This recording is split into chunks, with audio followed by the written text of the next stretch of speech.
On behalf of the Wendt Character Initiative and the University of Dubuque, welcome. It's great to see so many of you here and so many of you who I also got to see at the film showing, so thank you for coming back.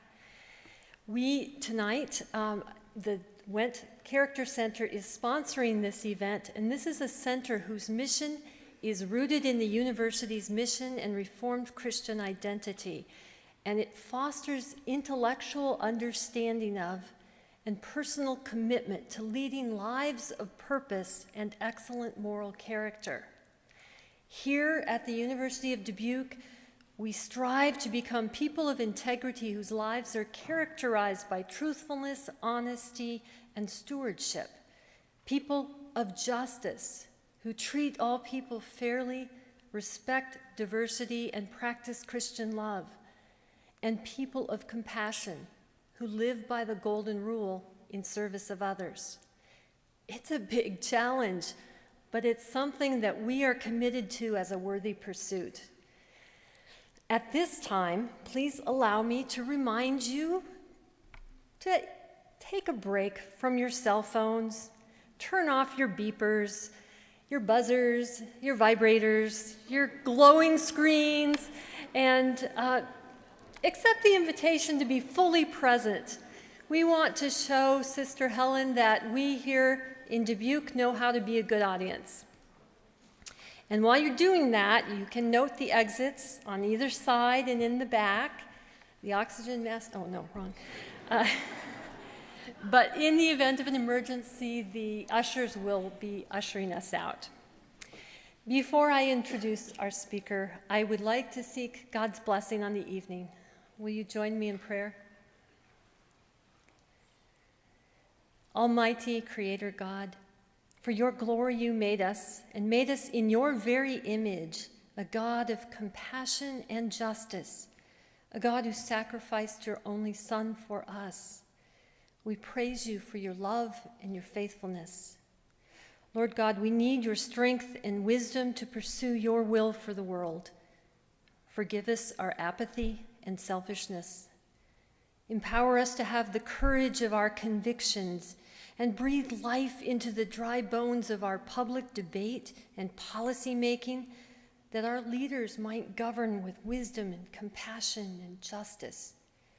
Empower us with the vision to see that another world is possible. In the name of Jesus, your Son, who has shown us the way. Amen.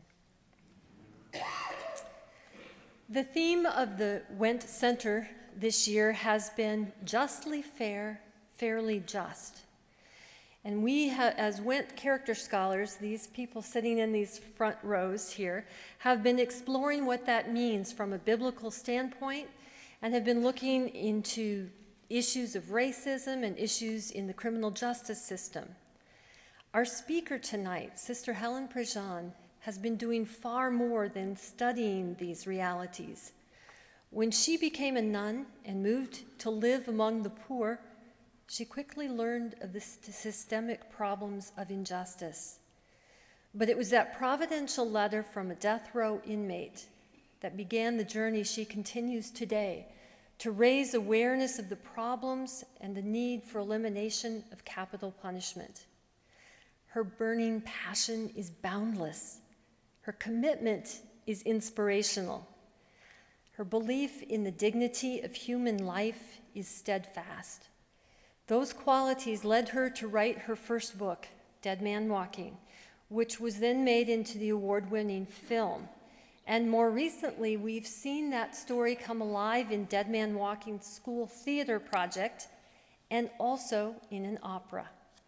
Her journey sparked a national conversation about the death penalty and has worldwide impact. She calls her passion to end the death penalty a journey that's still happening. Please welcome Sister Helen Prejean.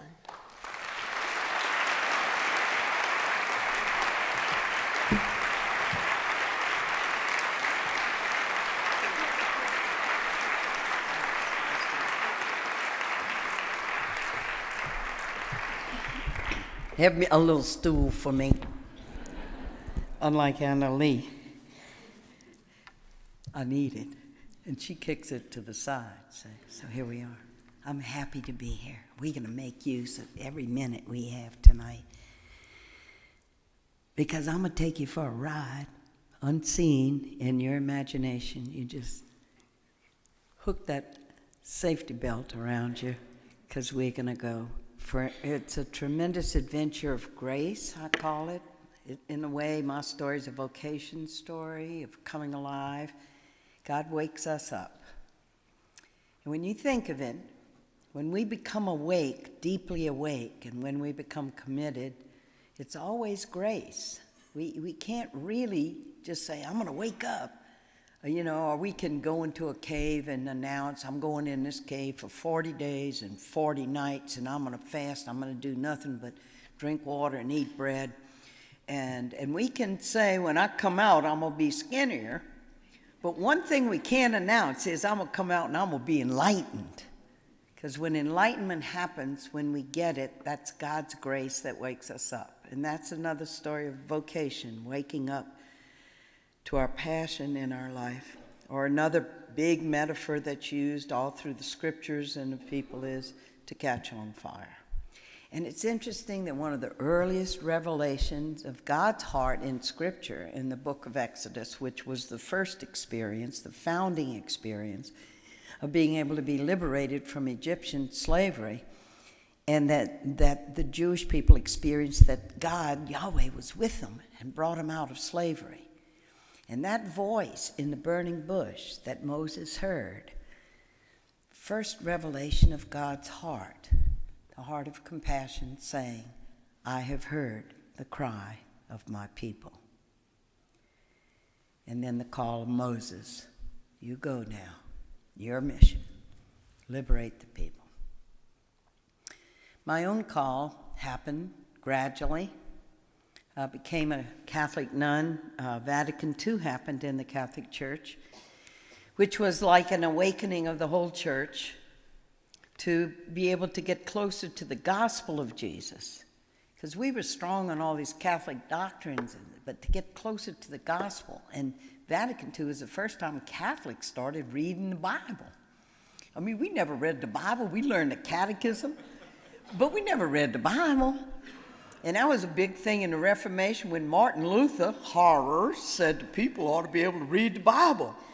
Boy, that was a big old thing against Martin Luther. I mean, calling him a heretic. You shouldn't be reading the Bible. You can't trust ordinary people to be reading the Bible. You can fall into heresy like that Martin Luther. And Vatican II says, give the people the scriptures. So Catholic nuns were right there when Vatican II happened. And boy, we took that Vatican II bit in our teeth and we started running with Vatican II. I'm writing River of Fire right now. It's my third book, and it's my spiritual journey. It's the prequel to Dead Man Walk, and it's the spiritual journey that led me to death row and the awakening to the gospel of Jesus. And the awakening, see, I was always Christian, and I was pious, and I prayed, and I was good to the kids. I taught I wasn't one of those ruler-slapping nuns beating kids around. After we did the movie of Dead Man Walk, and that naughty Sean Penn gave me a little gift, and it's a little wind-up toy called Nunzilla. And you wind it up, and she goes across the floor and spits out fire. But he knew that's not the kind of nun I was, you know. And I thought Christianity and following the way of Jesus meant being charitable to people, not being unkind. But I was growing up in the deep South in Baton Rouge, Louisiana, during the days of Jim Crow. It was days when African American people couldn't even sit in the same place in church with white people and had to drink from separate water fountains and couldn't go into public restaurants with white people, different bathrooms. And I never questioned it. And I'd get on the bus as a teenage kid in high school, going home, white people in the front, black people in the back. Never questioned it. And that's what culture does. Culture gives us eyes, ears, and say, honey, that's just the way we do things in the South. And black people like to be with their people, and they go into their schools. And where everybody thought, oh, yeah, separate but equal schools. Yeah, I didn't know. And us white folks, well, it's good for us. And the only way I knew black people personally was Ellen worked in the house with Mama, and Jesse worked in the yard. My daddy was a successful lawyer who lived in a big house. Ellen and Jesse actually lived in a little house in the back called the servants' quarters. And they had their own bathroom, and I never questioned it. And Mom and Daddy were always kind to Ellen and Jesse and helped Jesse and Ellen get some property, get a house, help Jesse get a job at the Exxon refinery, but never questioned what it might mean to be the father of a family and traveling, and you can't stay at a motel with your kids. You have to find another place. And they had this green book that African American people shared with each other when you're going into town, where places you might stay. You had to know all of this. So when I woke up, it was a waking up to the gospel of Jesus. Gospel of Jesus more in the sense of it's not enough just to be charitable, but justice. And that Jesus was radical. Now, we've pretty much domesticated Jesus, pretty much. I mean, Jesus is pretty mild now. And you go to church and well, let's all be charitable and we're good Christians and all that. But what happens with racism with Christians? What happens with, we don't see the racism. We just go, well, wait a minute, this is Iowa. We don't have any racism in Iowa. And we mostly got corn. And you do have the lowest crime rate in the United States, I want to say. There's something healthy and wholesome and good about it. I love coming to Iowa. You got to know that, all right? Yes. And you don't have the death penalty in Iowa. You're too smart for that.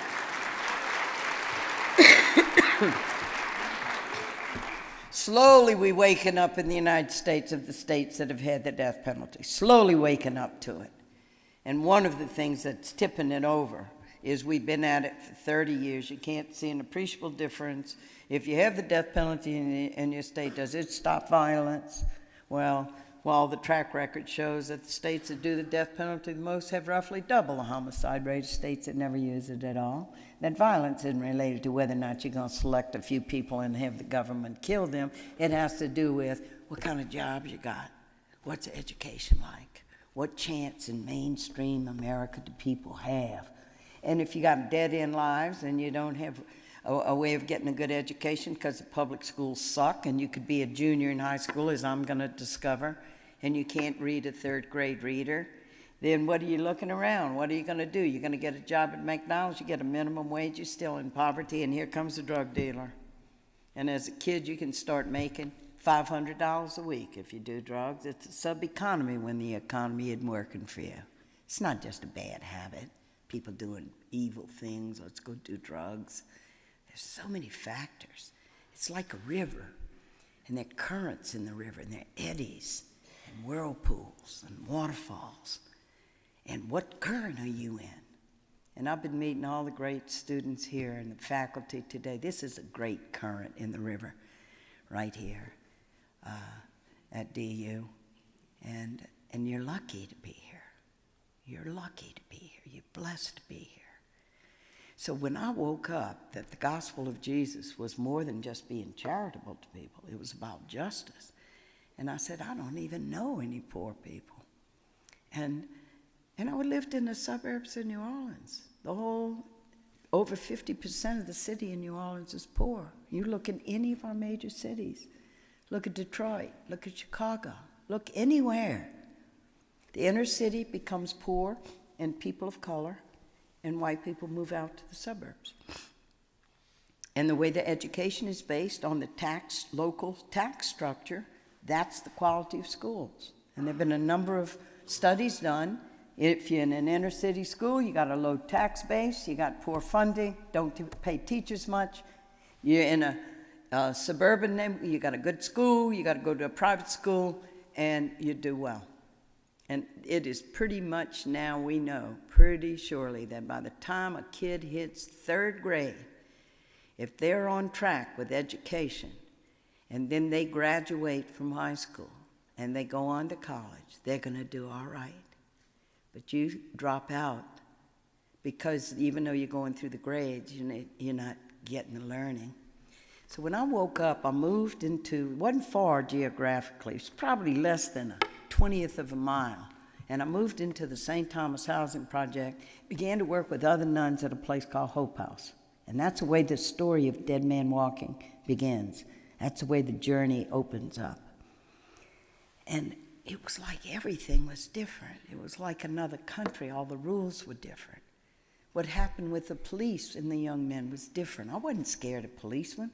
And if my car had broken down, you know, on a state highway and a state trooper pulled up behind me, I'd say, oh, great, help's here.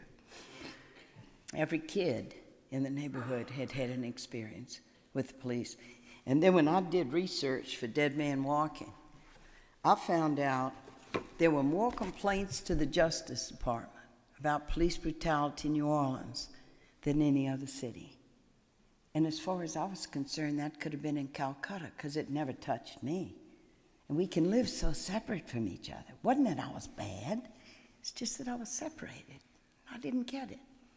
And so when I moved into St. Thomas, Sister Laurie, you're always going to meet people who are awake ahead of you. So I got there and there were people already awake. I was a lately come waking upper. And Sister Laurie says to me, she says, Helen, you don't have to have a blueprint in your back pocket of how you're going to obliterate poverty. Just be neighbor. And I sat at the feet of the people, and African American people became my teachers about what it's like not to have health care. And I go with Geraldine. Her little son, Willie, got very, very sick. He was shivering from fever. Sister, will you take me to Charity Hospital because I got to go? And we went and we sat in these plastic chairs and waited. When at 10 at night and at 3 in the morning, a young intern studying medicine, who's going to learn medicine from Geraldine's child, Tulane, medical student, calls her name and sees her son. When you're poor, you wait. I didn't know what it was like not to have health care. I didn't know what it was like, and I'm in the adult learning center with people who had dropped out of school, coming to get their GED. Well, how far did you get? Well, I was a junior in high school. Well, let's see what your reading level is. We're going to work with you with each of the subjects. He was a junior, and he couldn't read a third-grade reader. He couldn't read. What's going to happen to an African-American kid who's going to get out, even if he'd gotten his diploma, and can't read? Why did I get such a good education? And it threw me back then on the privilege, the cushion, the resources that had been dumped on me, bathed on me. I was just complete. I had a daddy who was a lawyer, who knew how to pick up the phone, knew how to make things happen. I got an education. What an education does, it awakens our gifts in us. And then we know what to do, where we can make a difference in the world. But when we're not educated, we don't even know what our gifts are. And I began to discover, even in high school, because it was St. Joseph Academy, it's taught by the Sisters of St. Joseph. It's why I became a Sister of St. Joseph. By the time I was a junior in high school, I knew how to do public speaking. I knew how to get before the student body, make a speech, and I'd be nervous and all, looking at my shoes, looking at people's faces and saying, and learning to stand up, learning to speak. The kids and the people coming into the adult learning center, you just say, what's your name? Oh, and people mumble, and they're down. They're not standing up. My name is, hi, take your hand. Just say, glad to meet you. You're like in yourself, just unawakened, unalert to even all the gifts that you have, to be able to read and critique anything, and then to be able to express yourself, to write, to speak, to dig into complex issues and sort them out and analyze them, and then for your heart to be moved. And what happened is, to me, as I saw the suffering of the mothers, of the young people, all the violence, kids being shot, the drugs everywhere, police not doing a thing. But you hear about a drug bust out in the suburbs in Metairie, white bedroom community. Drugs out there, big drug bust, big war on crime and drugs. And it was allowed to just happen. People I just said, it's another America. And I was so happy to be awake. At last, God, you woke me up. And, well, I was ready to be awake. And I mean, there was a short grease rail between going and being with the poor community in New Orleans and a grease track straight to prison. And just like in my high school class, everybody talked about what college they were going to. Every family had somebody at Angola State Prison. Every family did. Every family did. And while I was there one day, and that's the way Dead Man Walking opens up, a friend of mine coming out of the Louisiana Prison Coalition office had a little clipboard, had a little project going. Everybody he meets that day is going to go, hey, you want to be part of this? And he meets me, and he says, hey, Sister Helen, you want to be a pen pal, somebody on death row? I just want to introduce here that Jesus is sneaky. And this is Sneaky Jesus Part 1. Hey, Sister Helen, you want to be a pen pal, somebody on death row? I said, sure. Could do that. I could write letters, you know. I was an English major. I could write nice letters. I never dreamed they were going to kill this person, that this person's going to be executed, and that I'm going to be there. It's going to happen 2 years later. Are you kidding me? I could never have said yes to writing somebody, and then you're going to be with them, and then they're going to be killed in the electric chair, and you're going to be there as a spiritual advisor. Are you kidding me? I didn't know anything about the death penalty. I was learning about all the justice issues. I said, sure, I'll write a letter. Gives me the name of the guy, Pat Saunier. Man, when I addressed that envelope, I had never in my life written a letter with that kind of address. 90455, death row. It's got to be depressing to read your mail. I got death row. I'm on death row. I wrote him a letter. You know what the problem was? All of this Sneaky Jesus. He wrote back. He wrote back and he said, Sister Helen, thank you for writing me. He was just glad somebody had found him. He was alone. His mama couldn't come. Mentally, she couldn't stand it to walk in a building that was going to kill her son. She had had a hard life. He understood his mama wasn't coming. And I realized from his letters, he had nobody to come see him. So here we go, part 2. And so I meditating on the Gospels, which I do. That's the meditation. It's to keep digging into and meditating on and absorbing the mind of Christ, the Gospels, what Jesus did to be Jesus in the world. And there was Matthew 25. I'm writing this man. He's got nobody to visit him. He didn't even ask me to come, and I was hungry, you gave me to eat, and I was thirsty, you gave me to drink. I was in prison, and you came to me. I go, hey, he's in prison, all right? I write to him. I say, look, I'll come visit you sometime. I don't think I'm going to give up my ministry and what I'm doing. I think I'd do a little end run, go see the man when he's writing the letters. And boy, here we come, Sneaky Jesus Part 2, because he sends all the visitor form back, and he just says very simply, hey, sister, I'm a Catholic, you're a nun, will you be my spiritual advisor? I say, yeah. And I fill in all the form. I got no felony. Yeah, I'll be your spiritual advisor. And 2 years later, he's going to be killed at midnight in the electric chair.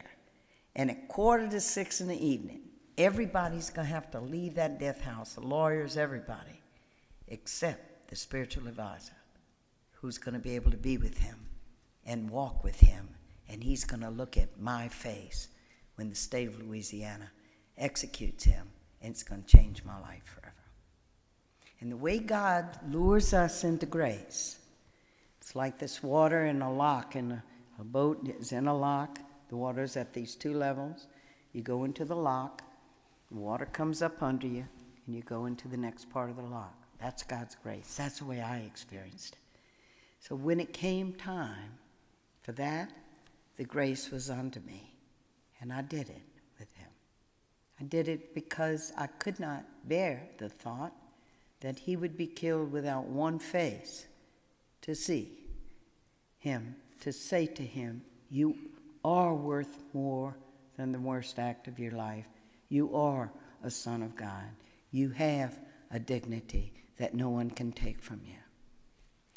But what did he do? And that's going to be part of my journey too. First, it was just to meet him. And then I realized he has a brother. who has 2 life sentences. And that was my first legal question. In this second book, The Death of Innocence, I get into how the courts work. I get into the legal questions. Because I was with 2 people who were innocent, and they were killed anyway. And you see what happens in the courts, and you see what happens at trial when you're poor, and you have poor defense that doesn't get the truth out at your trial, and doesn't question the false witnesses that the prosecution's putting up there. That jailhouse snitch who said, oh yeah, he confessed to me when we were in a cell together, and there's nothing to impeach the credibility of that person, and then that puts the last nail in your coffin, and they find you guilty. Oh, well, he confessed to the guy in the cell.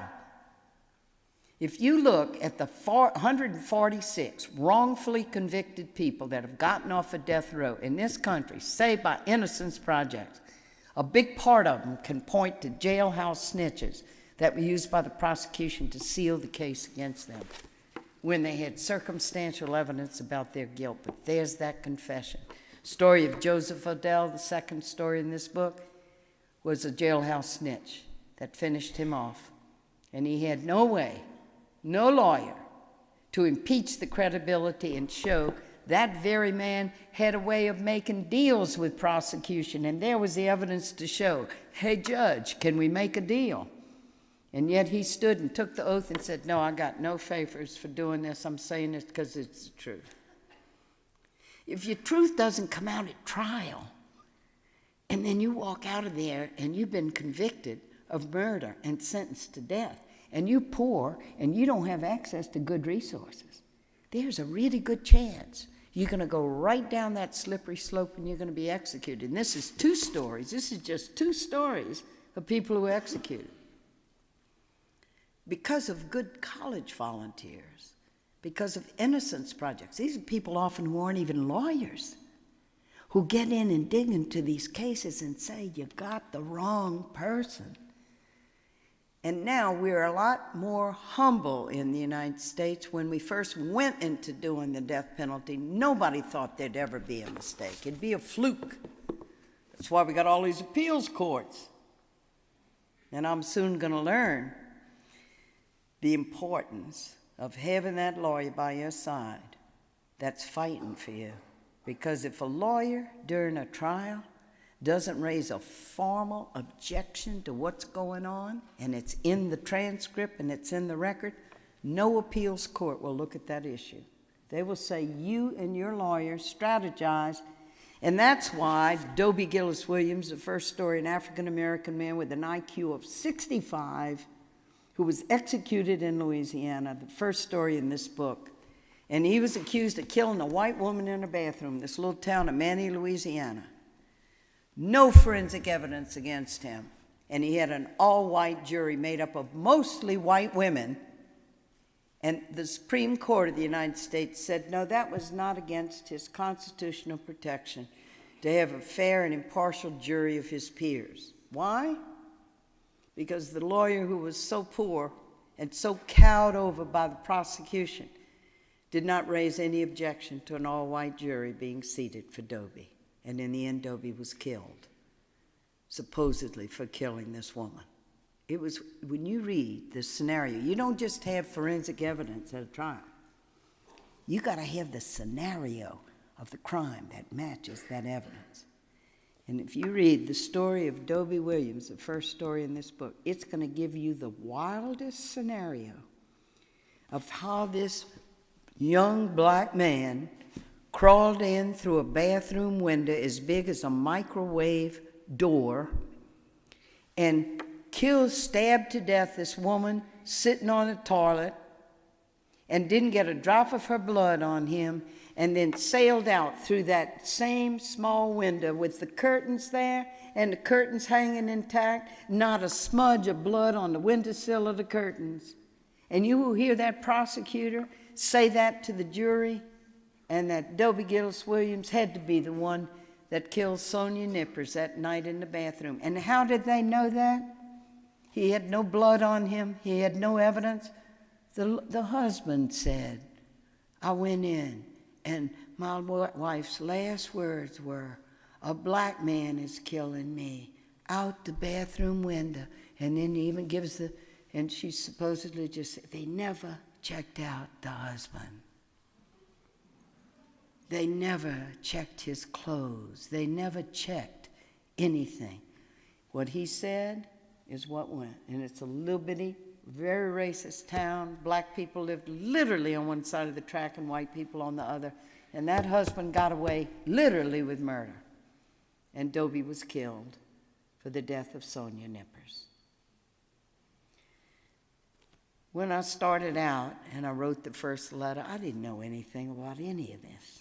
I just thought, I'm writing this man, you know, do the little poems, all that good stuff. And then I got involved, and then I began to visit with him, and then I began to try to put together what had happened to him. Then I began to learn the difference in having a lawyer. When I was little, my grandmother one time had gotten very sick, and I learned then what the difference is in a good doctor and getting that diagnosis and then getting the cure. I didn't know about a lawyer, though. And when you look at the track record of the states that have been practicing the death penalty, like the former slave states, 10 former slave states that do 78% of all the executions in the country. If you want to look at the real practitioners of death, it's the former slave states. Does that tell you something? And then you look at the 3,000 people who are presently, right now, on death row across the country in 32 states that still have the death penalty in place. And you'll see overwhelmingly who supposedly the worst of the worst are. Supreme Court said, get this now, it's not against the Constitution, the 8th Amendment. It's not cruel to take a human being and put him in a cell for 20 years and then take him out and kill him. It's not cruel, as happened to Dobie, that he was brought into the death house 3 times, got within an hour and a half of death twice, got a stay of execution, was brought back to his cell to be brought there the 3rd time to be killed. That's not cruelty, says our Supreme Court, who is still blind to the torture of killing conscious and imaginative human beings. And so who's on the death row? 8 out of every 10 people who have been sentenced to death and who have been executed, of the 1,400 executed, are there because they kill white people. And when people of color are killed in this country, it is barely a blip on the radar screen. It is very rare that the death penalty is ever sought for the killing of a person of color. And it's not because people are bad or evil or get up in the morning and say, let's go do something racist. The whole system is that way. Over 90% of judges and prosecuting attorneys and juries, and even the bailiffs that work in a court, are white. So to identify with the death of a person of color and to be outraged and to seek the ultimate penalty, you got to care about the value of that life. And the Supreme Court goes to work every morning, and on their front door is engraved, equal justice under law. But who did you kill becomes the beginning of the lottery of the death penalty. And who cares about who got killed? What's the status of the victim? And it's not just race, it's class. Homeless people are killed, and can you picture a prosecuting attorney getting up and getting on CNN saying, a valuable person in our community was killed last night, and we're going to seek the ultimate penalty? If you're a nobody, who cares? What made us think that as a government we could take on ourselves that we are going to be the arbiters of life and death? And we're going to have a Supreme Court that says, now look, we can give you these guidelines. They had overturned the death penalty in 1972 in the Furman decision, saying that it's arbitrarily applied, there's no rhyme or reason who gets it, who doesn't get it, and it's disproportionately applied to people who are poor and to minorities. Now, we're going to give you some guidelines for the juries so we don't have that happening anymore, they said. And you only give the death penalty for the worst of the worst murders. Does anybody here know what worst of the worst murders are? If somebody kills our sister or our mother or anybody that we know and love, and that personal universe is lost.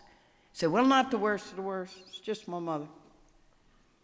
And so the states and you wise people in Iowa did not do this, but the states that put the death penalty into place went through and said, well, now let's see, what's going to be the worst of the worst? And one of the things they did was, well, which citizens, if they're killed, their life has such value that we'll automatically say you get the death penalty for killing them.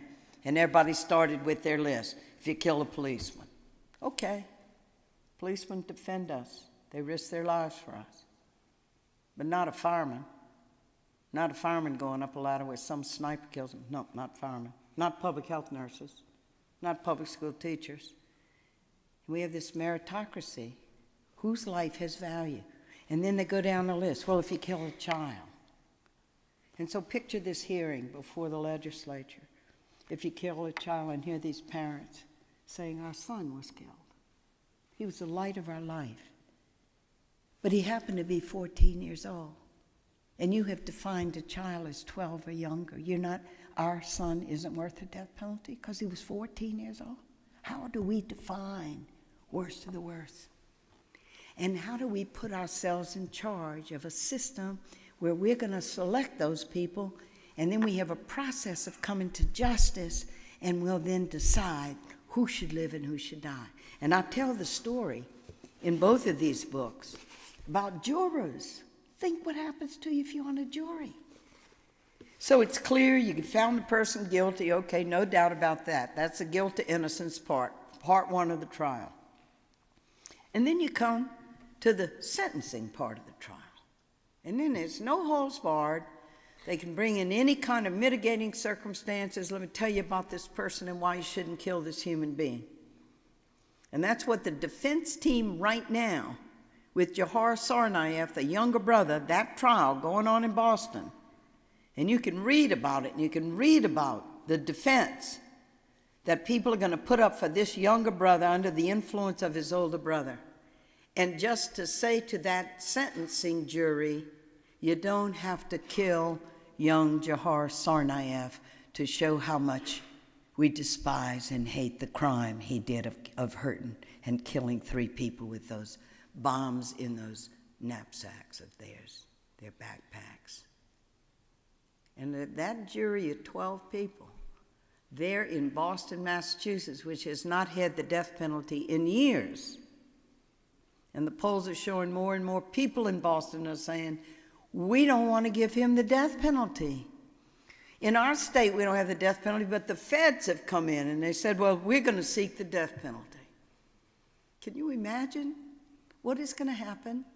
Here you have a young man who, in the interest of doing jihad, and he wrote it on a boat. You know, he was hiding in a boat. And they were coming after him. They were looking for him. The boat is filled with bullet holes, 100 bullet holes. And he was shot in the boat. And he had written on the boat why he did what he did. And he's under the influence of his brother, and all that's going to come out. But he said, you in the United States are sending these drones, and you are killing innocent civilians of our people. And so we're going to kill some of you because you're killing innocent ones of ours. And now we're going to make a decision in that jury. Imagine you're one of those 12 people. If one of you doesn't vote for death, Jahar's going to live. It takes all 12 of you to vote for death. Can you imagine when the doors are closed on that jury and you're going to decide together about the death or life of this young man?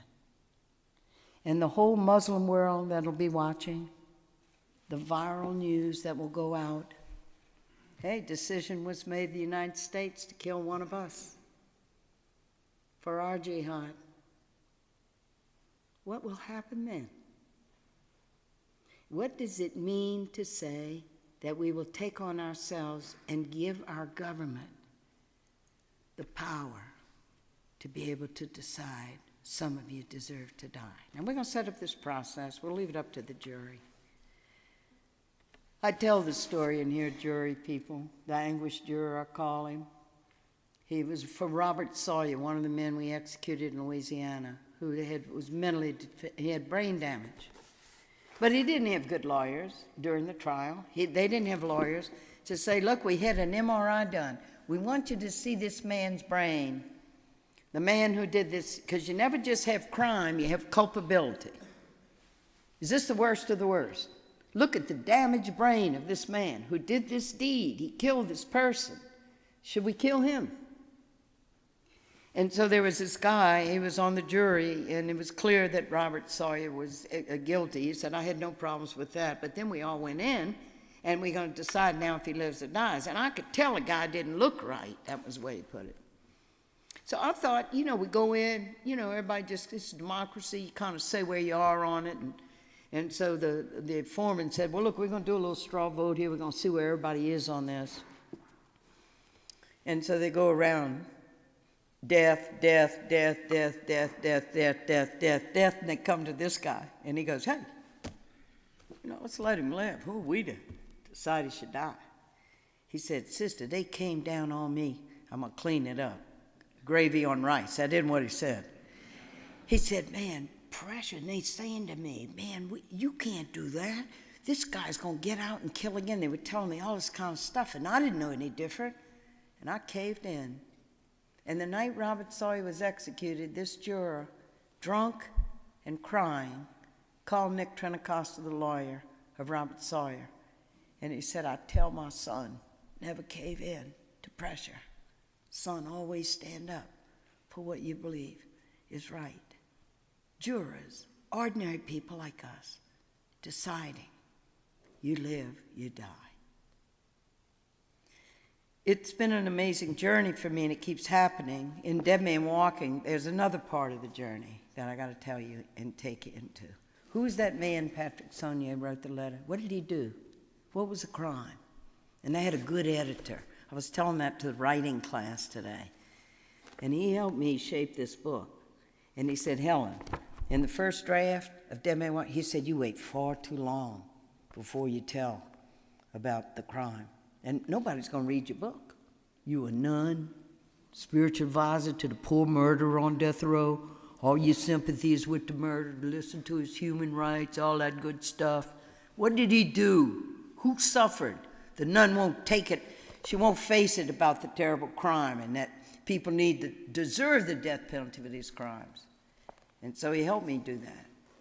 And I do that in the book. And the crime was unspeakable.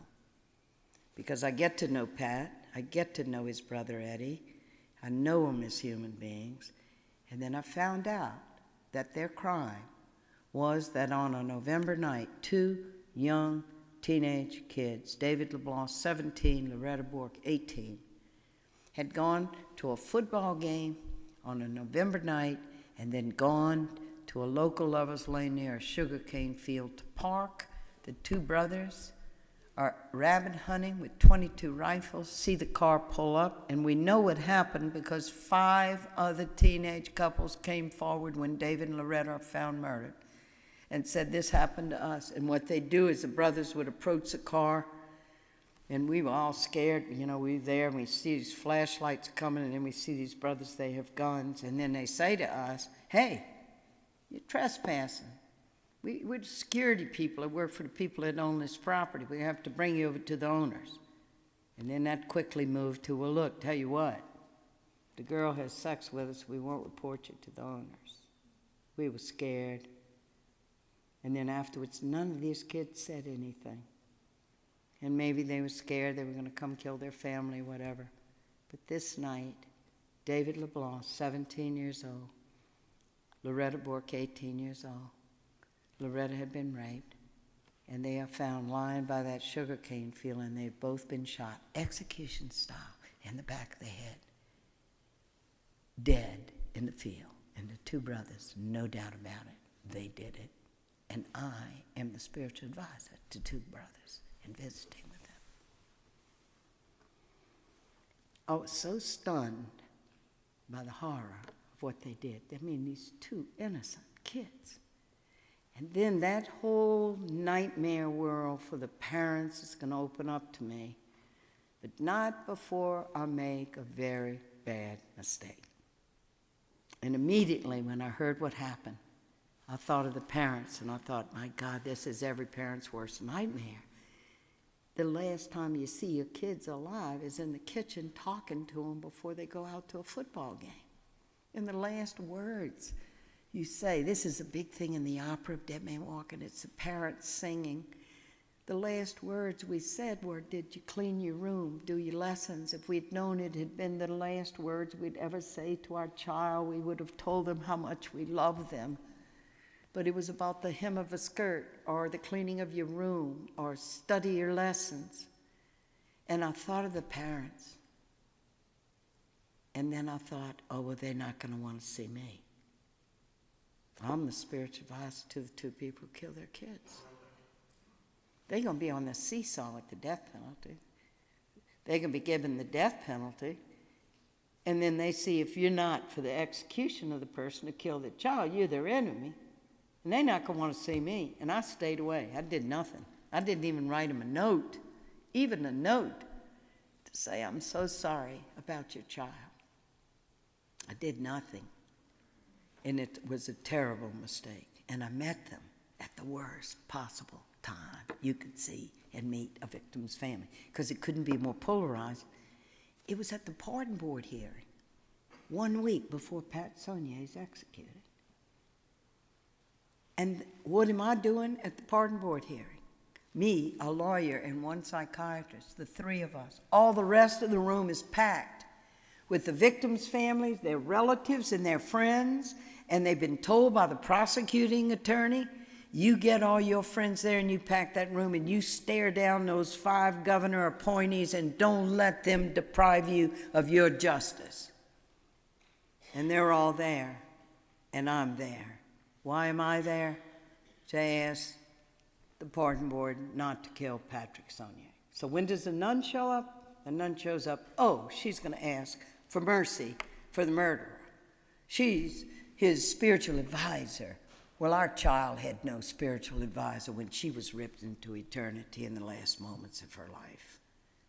And that's when I met them, and I deserved their anger because I'd done it all wrong. And we were walking outside while the pardon board was voting. We were on a sidewalk outside the building. I rounded a corner, and I ran right into the parents.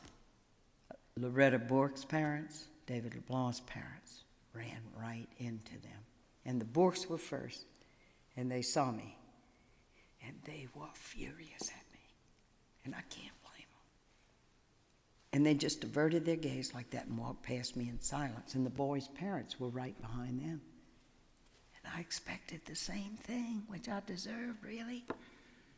And they walked right up to me, and Lloyd LeBlanc, the father of David, said, Sister Helen, I'm Lloyd LeBlanc. This is my wife, Eula. Sister.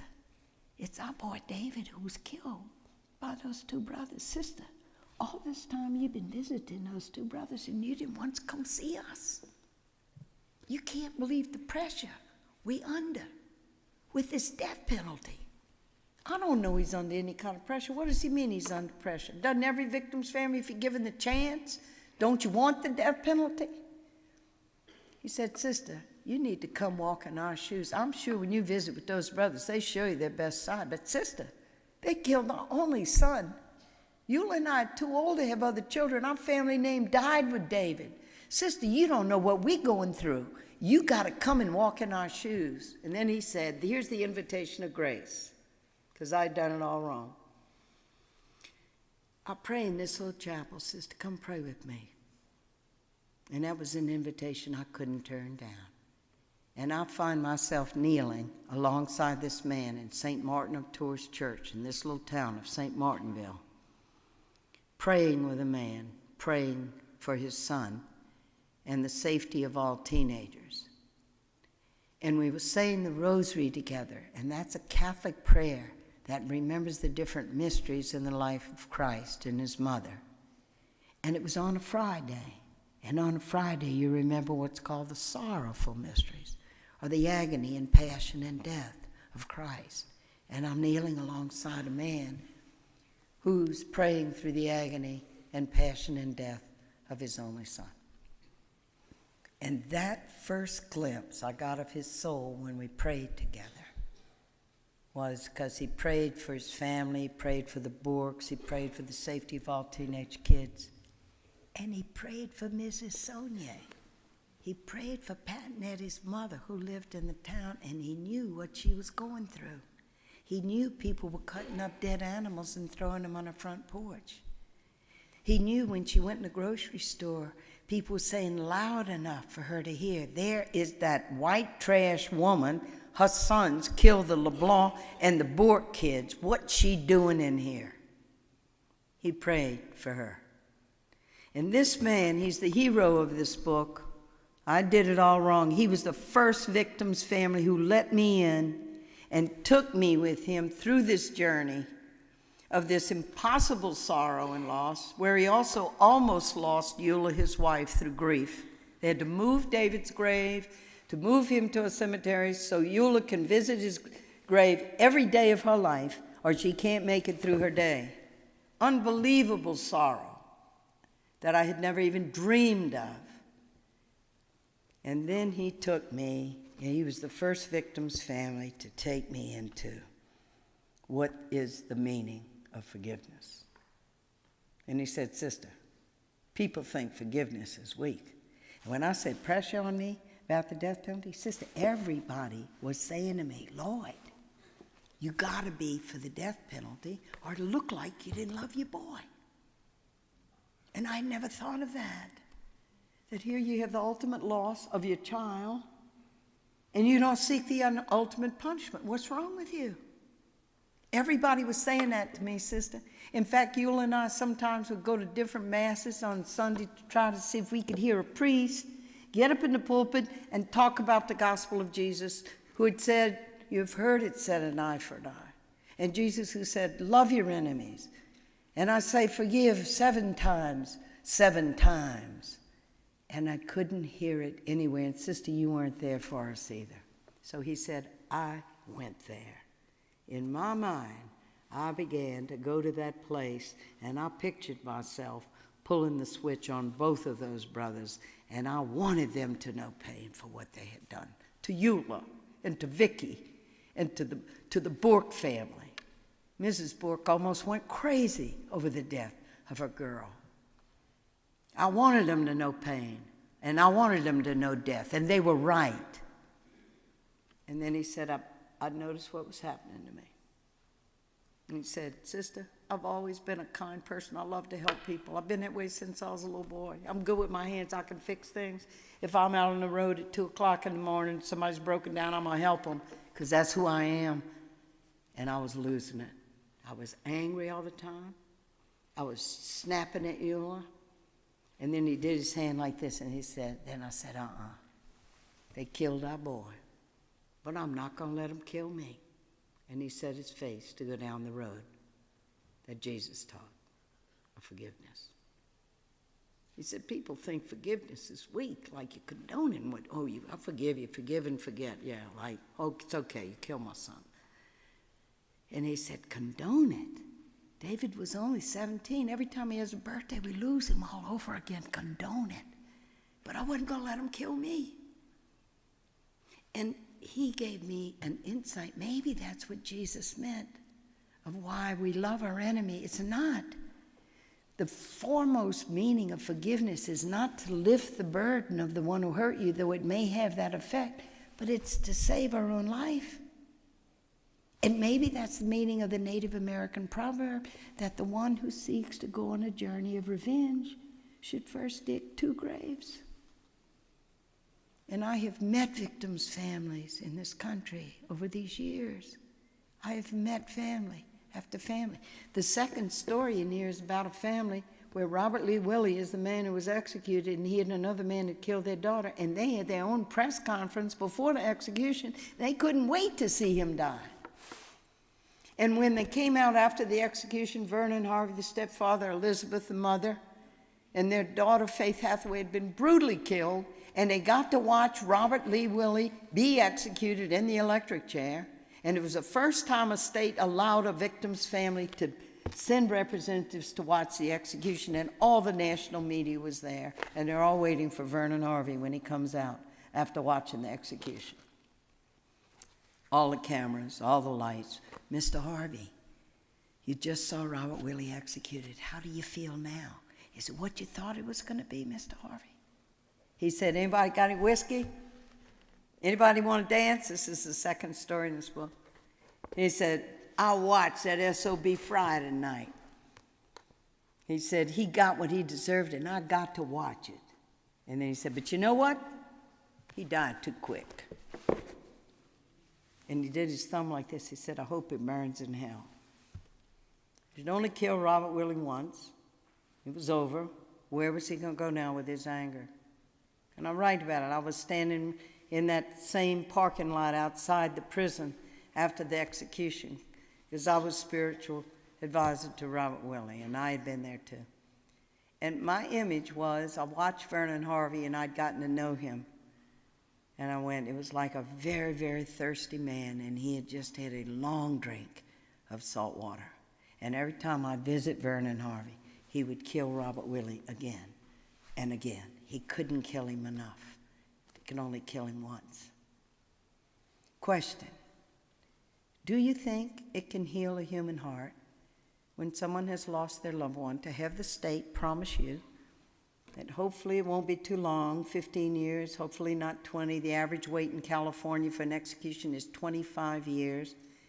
And then you're to be summoned, and then you're to sit in the room, send a representative, and you get to watch as the state kills the one who killed your loved one, and you get to watch it, and that's going to give you closure, and that's going to give you justice.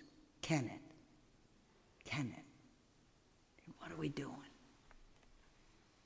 And you have been saved from this road of going down this road of death in Iowa. And we got some fierce problems in this country. And I've come to realize that the death penalty epitomizes, in a very deep way, all of our deepest wounds as a society. Because only poor people are selected for death. And that's no secret, that if you got money and you get good defense, the prosecution's going to think 100 times before they take you on and go for death, and they might lose against a crackerjack of a defense who's going to file pretrial motions and fight you every inch of the way, and it's all going to be public. It's only poor people, overwhelmingly, so poverty's in it, racism is in it, because overwhelmingly it's people who kill white people. And the deepest wound of all, maybe, is that we believe that violence can be redemptive. And when people do acts that are so terrible, we feel the only way to really have a just punishment is to do to them what they did to their victims. Are we not imitating the worst possible behavior and say this is what we're about as a society? With Jahar Sarnaev right now, the decision, this is what you did to our people, and so this is what we're going to do to you. And the whole Muslim world is going to be watching. Will he be made a martyr? He died for jihad. We killed them. He killed us. When will it stop?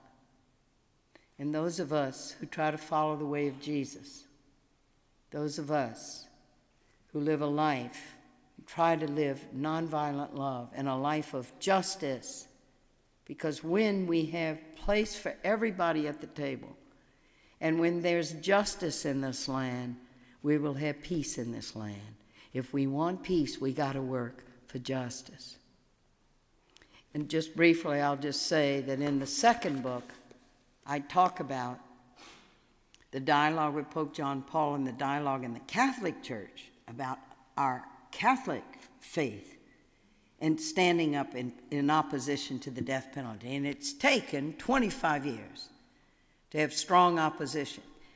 When I first started working against the death penalty and to educate the people, the weakest link were the churches. Pat was executed in 1984. I was on the National Coalition to Abolish the Death Penalty. I remember having the meeting. His poll had just come out that said the more people went to church, the more they believed in the death penalty. And it's not because people are bad, but we've been made to be afraid of the enemy. These people are so bad that they're the worst of the worst. The only way we can be safe is to kill them. and we buy into it because we don't have anybody to bring us into it and to learn it. And so that dialogue with my own church has been going on for 25 years. And we beginning to get it. Beginning to stand up and not be complicit in the killing. And you have people of faith beginning to stand up and say, not in our name. Bishops beginning to stand up. Yay, bishops. Priests beginning to speak from the pulpit.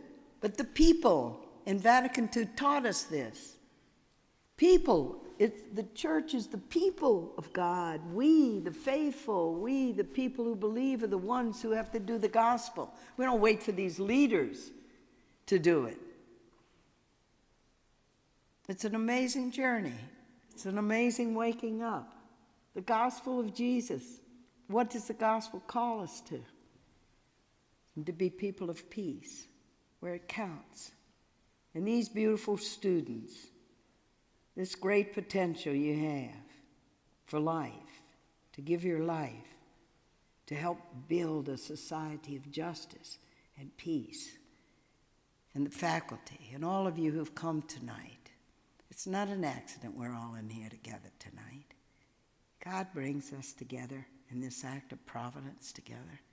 And what we do for each other is we help each other blow on the coals of our faith, share our experiences so that we can grow in our understanding of what it means to be alive and to be a person of faith and to live our faith in very violent times where violence is legitimized by the Supreme Court and often by our people in Congress and our legislators. We wake up and we begin to act.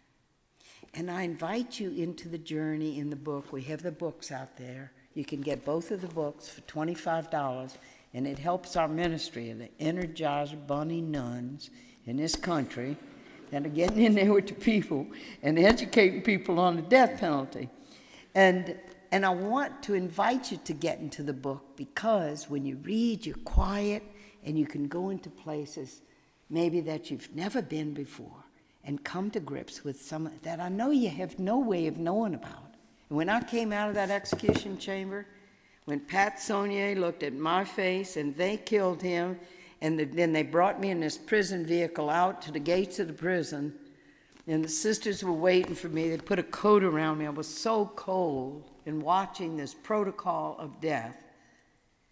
And the first thing I did was I threw up. I had never watched a human being be killed in front of my eyes. I just never had. And I was horrified at his crime. And you read the story, and I stand in horror of those two innocent teenage kids that were killed by him and his brother. And then I remember thinking, it was there in the dark now. It was right after midnight, so this was around 1 o'clock by the time I got out, thinking to myself, the people are never going to get close to this. You are never going to see this. Not only because you don't have the death penalty in Iowa, even people in states where they have the death penalty, they get 12 witnesses. It's behind prison walls. You're never going to see it. There have been 3 court cases to make executions public, and they've all been blocked. But I was brought in as a witness, and my mission began. It's what brings me to you tonight. It's why I'm going to get on the plane and go to Notre Dame University tomorrow, and why then I'm going to all over the place. I'm a roaming Catholic nun, all right?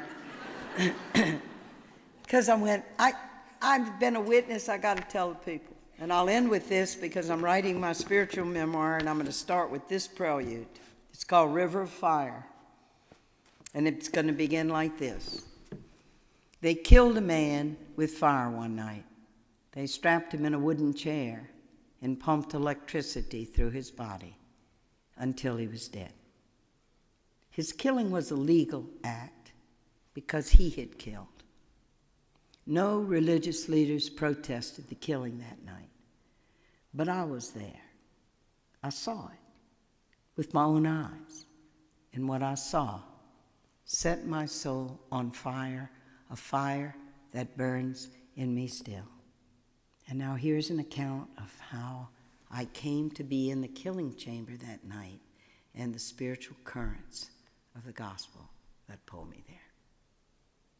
Thank you.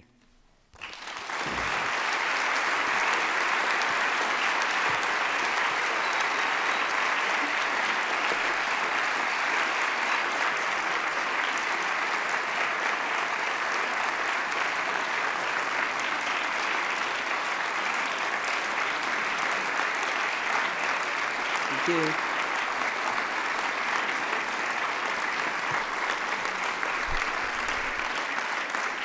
Standing up for Iowa.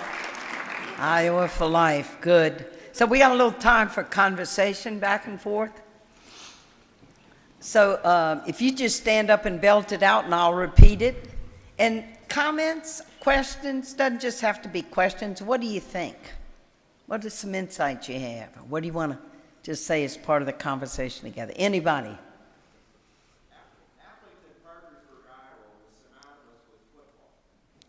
Say a little bit about that, sir. It produced a lot of professional football players at this little school. A lot of it was due to a man named Ed Thomas. Ed Thomas was killed by one of his former players in Wow. the weight room. He was killed. Wow. After he died, Thomas family basically said, what would Dad do if he were the victim? And they chose to forgive. Wow.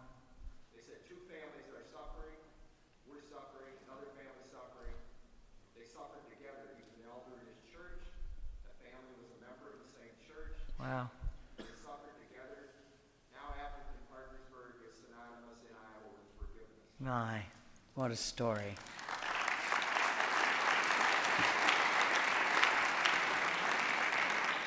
That's a real witness. There it is. Anybody else? Or question? Among the students. All these great scholars. Now, y'all suppose they have good questions, huh? No pressure. No pressure. Anybody? Question? Comment? Yes. You. Why wasn't Pat's brother killed? Why did he get 2 life sentences? And of course, you're going to have to read the book. But this was such an awakening for me. I thought, surely Pat was executed, and Eddie is indeed the one who killed the 2 kids. He was in a very volatile state that night when they were with those kids. They'd done it with other kids. But that night, who knows who said what to whom, but bang, bang, bang, bang, bang, bang, and he killed both those kids. Actually, you'll read that they both went to trial, and they both got the death penalty. But then the Supreme Court, this was early on. See, the death penalty had been put back in 76. This is in the early 80s, one of the first cases in Louisiana where the death penalty was put back. And the Supreme Court said, well, you know, they believe the scenario that Pat was the older brother who coerced the younger brother, and Eddie was only 19, so they said we should overturn his death sentence. Eddie tried to get the truth out and bring it to trial and say, I really am the one who killed the kids. But they said, oh, you got off the death penalty, now you're trying to get your brother off. The day Pat was executed, all this is in the story, in the front page of our biggest newspaper in New Orleans, the Times-Picayune, brother to governor, please, you're killing the wrong man. But it was too late, and they didn't listen to Eddie. And Pat was executed. And the story is in here. And Eddie became like a brother to me. I visited him until he died. He just died last December of a massive heart attack. He was 57 years old. He had spent the rest of his days in prison. He had become a good prisoner. He worked in the welding shop, worked in the incinerator, no more violence. But he was going to live out his days there at Angola. And how did he not go crazy the night they killed his brother? Because the guards had brought him to a cell, stripped him of his clothes, because they thought he'll try to commit suicide. That's the very reason why, when you're going to be executed, they station a guard in shifts in front of your cell to make sure you don't try to take your own life, because the state is going to take your life. So they were saying, looking at Eddie, he might try to commit suicide because we're killing his brother tonight, just right across the prison where the death house was. And guards are watching him. He's huddled in a blanket. And then a guard came to him about an hour before Pat was killed. And I know this because I wrote the note for Pat because his hands were in handcuffs and he signed it. And Eddie gets this note. It's all here in the story. Dear Eddie, You got to stop acting out in violence in this prison. Are they going to kill you? Don't worry about me. I'm straight with God.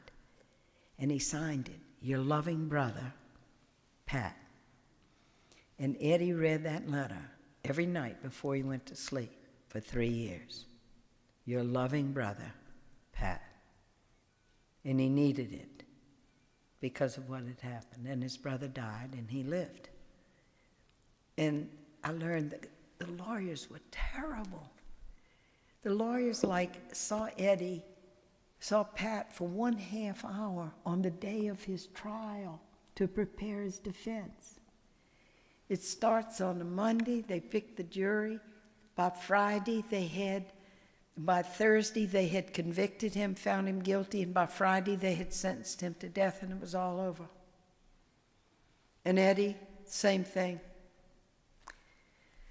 It's not that they were both, Pat never considered himself innocent in the full sense of innocent because he knew that they were doing those bad things with those teenage kids, and he was always the older brother who kept Eddie cool.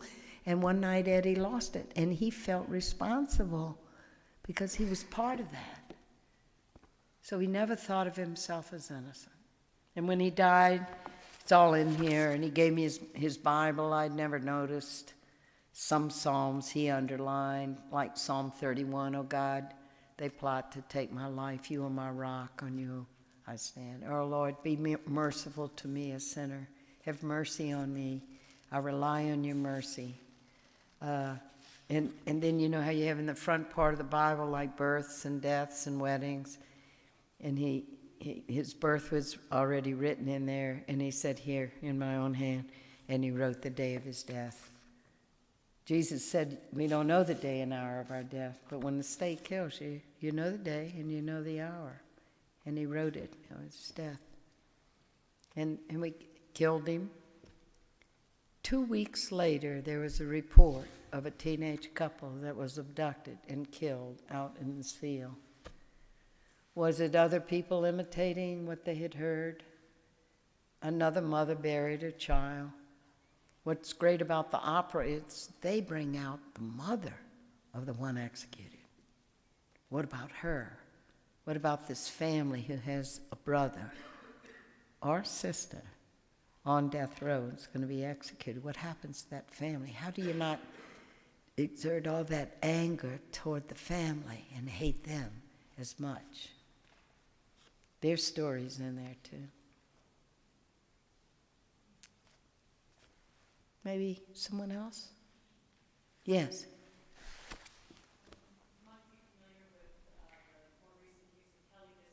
Yes, I was just near there, yeah. So she had been subject to prosecution a few weeks ago, was postponed because of a snowstorm, and then rescheduled, gave her her last meal, offered her a sedative, and then the execution was ultimately canceled that night because the drugs appeared cloudy, and they were sort of referring to it as overabundance of caution. But I'm curious to hear your thoughts on it. Boy, do I have thoughts on that. Look at this. See, we keep trying to make death humane, right? That's why in the film, Tim put lethal injection. He knew I'd been with people, the first 3, in fact, on the electric chair. But he said, Helen, more and more states are moving to lethal injection because we're going to make it humane.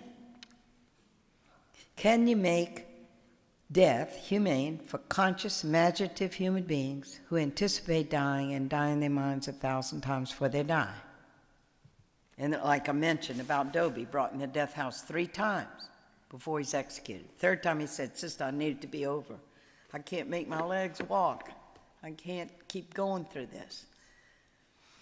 So we started with hanging, but hanging's tricky because you got to have that knot just right on the left side of the neck. I've learned all this stuff.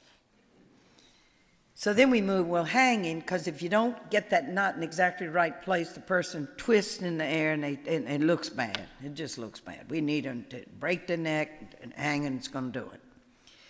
So then we moved to electric chair. Electric chair, that's foolproof, right?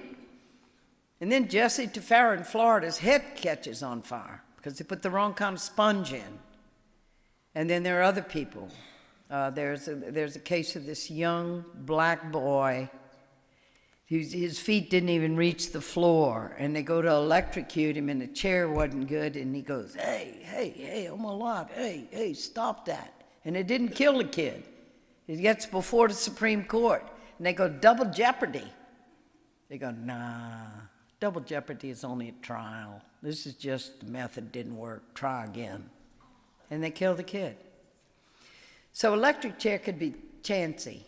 I mean, you know, because sometimes people catching on fire, so then they go, okay, lethal injection. That came from Robert Reagan when he was governor of California. He said, hey, look, they put the big animals down with lethal injection. Let's do that with the criminals. Great idea. Let's do lethal injection. So we began to do lethal injection all over the country. And then the Danish company that made the main drug that was the anesthetic that would make people unconscious found out their drug was being used to kill people in the United States. And the reason for manufacturing their drug was to help people through surgery. It was out of compassion to ease suffering. And they found out they were being used to kill people, and they cut off the supply. And that happened 4 or 5 years ago. So now all the states want to execute, run out of the drugs. And the Supreme Court is allowing this to happen. They've been experimenting like mad. They've been going to these compounding pharmaceutical companies and say, can you mix up for us like some drugs that are going to do the trick? I mean, you can barely conduct a study with a control group of what it takes to kill a human being. And the Supreme Court's been letting them experiment. And then you've been hearing about the botched executions. I was just in Oklahoma. Clayton Lockett was writhing on the gurney for 45 minutes, and they finally then stopped the execution because it wasn't working, and then the guy died of a heart attack. Because they're experimenting. The Veterinarians Association monitors the giving of the drugs for the euthanizing of animals more than we are doing for the killing of human beings in this country, and the Supreme Court has been allowing it. They're not asked to be transparent. They don't have to say, Texas says we're not telling you what drugs we're using or who's doing what to whom. So their big problem is they don't have that sedative, so they've been trying to use a drug called midazolam, which is not a barbiturate. So they just say, let's up the midazolam, this kind of muscle relaxant, 5 times. That ought to do it. The real killer is the potassium bromide that stops the heart. And so the last man they executed in Oklahoma said, my body is on fire. It's like acid going through your veins. And then you have people saying, well, they deserve to have pain. So, hey, pain is part of dying. And I was just in Utah. The governor that morning had just signed that they bring back firing squad. Sure, fire away. We're going to bring back the firing squad. We're going to know when we shoot them they're dead. 5 people shoot those rifles. And there's bullets in 4 of them. So every one of those men's going to walk away from that firing range that day, and they won't be certain they're the one that pulled the trigger that killed the man. Now, why do we do that? And why do we keep executioners anonymous and we don't want to see the faces? Why? Doesn't integrity, okay, we say you should die, and it's going to help make our country safe, and you deserve to die. Why don't we do it out in the open? Why do we keep it from being public?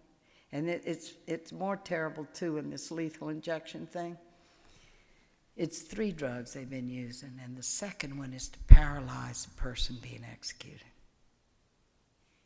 What's the purpose of that? They can't cry out. They can't even move their eyelids. All their muscles, their lungs implode, and they're suffocating inside. So the witnesses can't see them writhing on the gurney. They paralyze them, and then before they give them the last drop. We mask death. Utah is more honest. They pin a little red felt heart over your heart, strap you in a chair, and line up the gun, shoot you. You see the blood dripping at the bottom of the chair after the person's shot. Okay, he paid for his crime. He died. We killed him. And you see it. And we don't want to see it. We mask it. Even the paralyzing drug. And I know my job is to get out and wake up the people and say, let me tell you what it really means now for us as a society to say, you kill and we're going to kill you. And while you don't have the death penalty in Iowa, and I do not believe with the moral caliber of who you are that you will ever bring it back, but be on guard about what's happening with incarceration of more and more people, most of whom in prison for nonviolent crimes, but drugs, and drugs being made a felony. And there's a woman, Michelle Alexander, who's written a book, The New Jim Crow. How do you have massive incarceration in this country of people of color? More than happened during apartheid in South Africa. You make drugs a felony. And then many, many, many more white people, it's just the sheer statistics, do drugs, cocaine, whatever, than people of color, but the incarceration and the arrest are always of people of color. So we have massive incarceration. People of color, you make drugs a felony, you got it on your record, you get out, you go to get a job. Have you ever been convicted of a felony? And you have to say yes. And when you're convicted of a felony, you don't get public assistance, you don't get food stamps, you can't get public housing, and you're permanently disenfranchised. And that's why she calls it the new Jim Crow. We need to start paying attention to who's being incarcerated in this country. We need to have prisons for the most violent crimes, not drugs. We need to deal with people who have addictions and poor and can't go to these fancy places and detox centers. We need to make it available to our people. And it isn't just people of color, as you well know. Drugs are a big problem in our society with our young people. Why are we such an addictive society? We got to deal with that and have wholesome lives. Like you get here, students here, that your minds are occupied and you're dealing with big things, soul-sized stuff that you're giving your life to, then you don't need drugs to get high. Life makes us get high. Love makes us get high. Doing good work. We get tired. But there's nothing greater than giving your life for justice, for something bigger than us, to get out of that ego and that self-consciousness, get involved with something big. My prayers, I hope you all catch on fire. Everybody catches on fire. You have to wear asbestos shirts. Thank you. I'll see you at the books. I'll be glad to sign them for you.